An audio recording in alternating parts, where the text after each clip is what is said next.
Greetings, everybody. This is the Bloodgills camp located in Lakeville, Omen. Now, I am facing the front of the underwater temple that has the Bloodgills, but to orient yourself this way, if you have bad swimming skill, well, if you have bad swimming skill, you're not going to by the time you finish this camp, that's for sure. But to orient yourself, if you're coming in from Frontier Mountains, that means you went to the over there and you went south and then you went to the southeast corner to zone into this place, or you took a port to DL and you took the tunnel. You're going to be zoning in. You see how this mountain goes down? You're going to be zoning in right back there and then come down through here. It's sort of like that. You can see this tower. This is the north tower of the Sarnak outpost, which is located well down here outside of Clip Range. So that should give you a good idea of how to orient yourself. We are currently on the west side of the lake. At least I'm pretty sure it's west side if I can imagine west. I'm imagining the map correctly. And Bloodgills are underwater over here. So we're going to try to get a good view of it. Now there's one thing you can do in water, and that is that if you sit right at the top of water in first person, you can sort of get the image to clip so you don't get the underwater fog. It's useful just for getting a look at what's underwater, and so we're going to do that to get an idea of what's going on at this camp. As best as I can anyway, because it's going to be a little finicky. So, as you can see here, you got a statue in the front and pillars going up. You remember those pillars that we saw above water back over this way behind me? Those lead straight up to the front entrance, because this is supposed to be like a temple. It's not supposed to be flooded, but it's supposed to be like a temple, and those pillars are supposed to be like, you know, guiding people to the main entrance. You can see there's already a Bloodgills there. Now, there are 4 Bloodgills parked around the entrance, down here in the ground. Then, on each of these 4 corners, there will be 2 more Bloodgills. Now, the trickiness about this camp is that a lot of people like to do it. And as you go up in levels, you'll be able to clear more and more of them. But at first, you might run into situations where a quader wants to take some of these, because quaders like to pick up 4 of these, run them off to the edge of the lake, and then AoE nuke them. So what I recommend is you try to work out the camp with them so that they get the back 2, and that way you can cycle through these 8. If they're taking these 8, then just be happy with the 2 in the back. The 2 in the back really do take you a good distance away from these 2. So you can be really happy with these. If you can take all 12 and you can keep them all down, then by all means. But they respawn relatively quickly. I believe it's like a 60-minute timer. It's somewhere in there.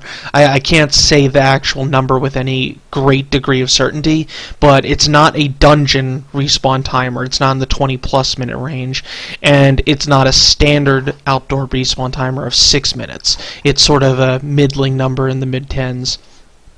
Now, as you can see, there's 1 Bloodgill here, and there'll be 2 more here at the entrance. It's blacking out. And there'll be another one over here on this side. So let's swim down and actually look. There's someone doing this camp at the moment, so we won't be able to point it out. We won't be able to do the camp itself. Oh, and one thing that is of relative importance, where's that guy at? If you swim up too high in here, you're going to end up getting pestered by this stuffed barracuda. It is aggressive. It does like to attack necromancers who are just trying to meditate while their pets are, fear-kiting an enemy. So don't swim up too high if you don't want to have to deal with an annoying barracuda. It's not going to kill you. It's just a nuisance. A really annoying nuisance. So let's swim down.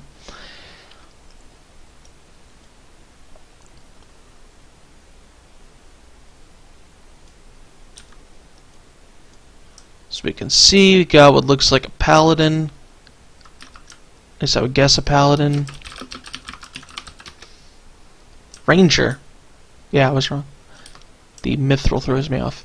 Anyway, it's not a necromancer selling, so we can't show, but Basically, it's a simple fear kite. It really is. The only thing that's different about this camp to every other place that you've been fear kiting up to this point is that the mobs that you fear kite are going to be able to move in 3 dimensions, not just 2. They're not just going to be moving, forward, left, right, back. They're not just going to be moving along 2 axes. They're also going to be swimming up and down as they get feared, and that can add to some complexity. Now, underneath here is a dungeon. Well, rather, it's supposed to be a dungeon. It's not on Project 1999 because it wasn't implemented at this point in Classic, from what I remember. Now, both sides that lead into this place are closed up, so you can't actually try to get in here. You can't try to hit a fake transition. Can't do any of that. But what this entrance still does is there's a mob that spawns right here called the Marauder. The Marauder is a Bloodgill Marauder. He's sort of a named. The whole point of the Bloodgill Marauder is that he drops a piece that is part of the Vishan's Peak key questline. So it's possible that that guy is even camping that, so that way he's getting experience from Bloodgills while getting those pieces together. So we'll come up to the first corner. As you can see, you got 2. Now, these guys have very low HP. And I mean very low HP. Spectres might even have more HP than them. I believe these guys die after about 1200 damage. Spectres seem to be a little bit more durable than that. And these guys offer significant experience. So if we're talking about before level 29, someone took these. Okay, if these are taken, I don't actually want to kill the other ones. We're talking adding up a total of about 1200, 1300 damage. So if you're level 49 and you're root rotting, your Ignite Blood's going to do a lot of the push here. Adding an Assistal will probably be good enough. If you are fear kiting, remember that Darkness is going to do about 300 to them, and you can probably get away with doing some relatively cheap dots. Oh, these ones in the back aren't taken. Yeah, let's mess around with that a little bit then. Let's see. Level, you'd have Boil Blood. Sure, let's use Boil Blood. Let's not use those. Venom of the Snake is 34. Well, that's recent.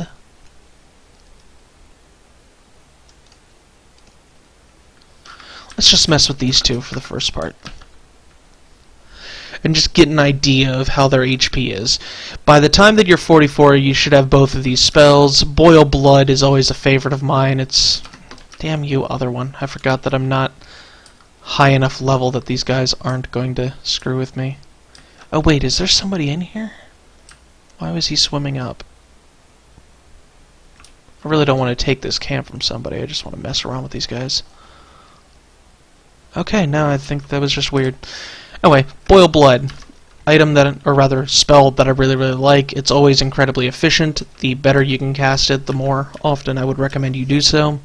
So yeah, let's just mess with it. Let's see how Boil Blood and Assistal push this guy. Let's see what other spells I can use at this point. I believe it's still Vampiric Curse level.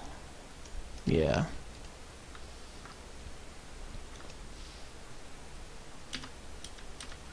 And you're still without Splurt, so you don't have super efficient spells.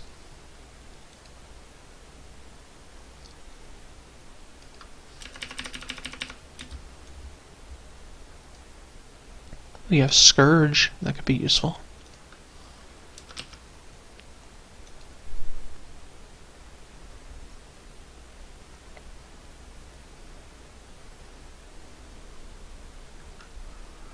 One, two, three, 4, 5, 6, 7, 8, because of the recent tick. 9.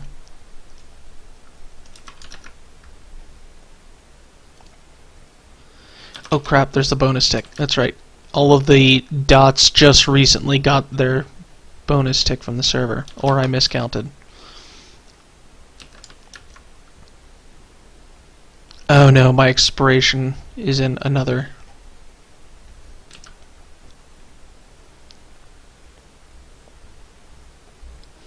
Boil Blood's still going, so 2 Assistals.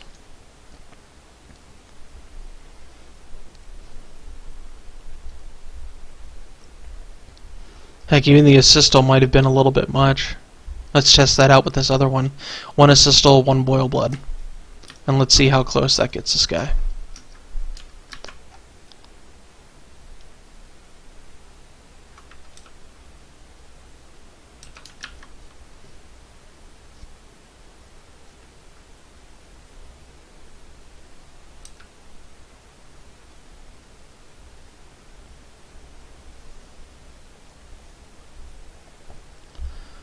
Now, of course, at this level, you'll be fear kiting, so you'll have an extra 300 damage from darkness. I just don't feel like pulling out the stuff for the fear kite. Maybe I should.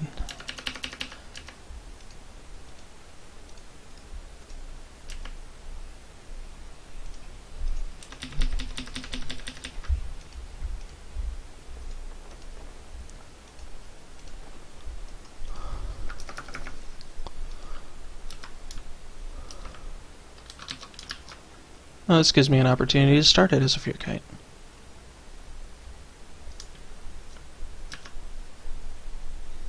If he doesn't bash the staff. Staff does have a longer cast time. I don't even know why I'm using the staff here, to be honest. But still, only 1 set of dots have been cast on the guy, so... Assistal's worn off and he's at 21%, but he still has a lot more boil blood to go. Let's see how this turns out. 3% tick from boil blood. And he's low HP, so he's not pathing, so he won't be able to see that. Another 3% for that tick.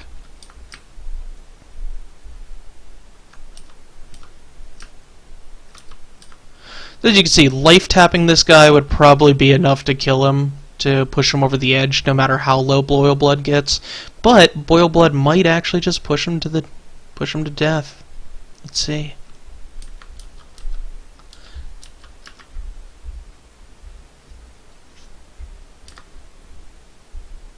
Yes, it will. Well, with Dooming Darkness, of course. Dooming Darkness was involved. So what it looks like is for a Dooming Darkness, a Blood Boil, and an Assistal will be more than enough.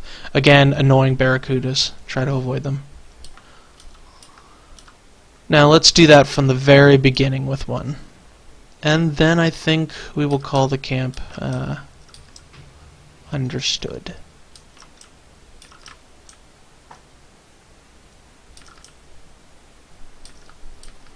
These ones are taken. Maybe there is a quarter around and I'm actually screwing up somebody's day. Hope that isn't the case. Either way, I'll be out of here shortly.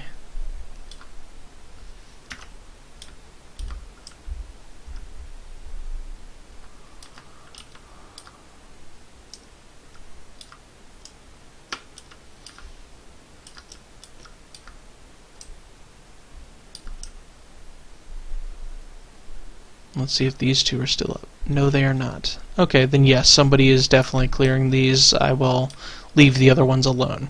But you saw it. It was relatively simple to kill them. Boil Blood, you're looking at 150 mana. Assistal, you're looking at 210s, 360. Add a Dooming Darkness, 360, 480 mana per kill. Then you have the Fear cost. Fear is relatively cheap. What is Invoke Death cost? 60 or 100? 100. So, overall, this combination will get you a dead dude. You may need to cast that twice. If you have a stick, you won't need to cast this one at all. Yeah, this is the Bloodgill camp. I highly recommend this place if you're able to find it. The difficulty is that... Oh, there's the druid. I'm going to need to apologize to him after this. The difficulty... Oh, there we go. See a quarter? The difficulty with this camp is finding this camp open, because lots of people like to go to this camp. Quatters like to go to this camp. Monks like to go to this camp. Necros like to go to this camp. They're so easy to kill, and they offer so much experience that pretty much everybody wants to come to this camp. I think really the only difficulty in this place is trying to do it without drowning, but by level 44 you're going to have DMF, which is a very long duration Endure Breath, so there's no reason for you to be worried about that. Anyway, this is the Bloodgills camp. I highly recommend you find You try to find this camp open, and you exploit it to the best of your ability. You stay there as long as you can, because this camp is incredibly good experience. Again, 4 down here, 2 on each corner. Quadders like to take those up top because they're closer to them, and people soloing around here. You have the Marauder inside. He's slightly lower level, or excuse me, he's slightly higher level than the other Bloodgills, but he's still definitely killable by Necromancer leveling up. But other people will often sit there to just get the Marauder. Just talk to them. I mean, if you just mention them, hey, are you just here for Marauder? Can I take the other guys? Then more often than not, you're going to find somebody who isn't really there for the other Bloodgills. They're just there for the Marauder. And yeah, this is the Bloodgills camp. Good luck.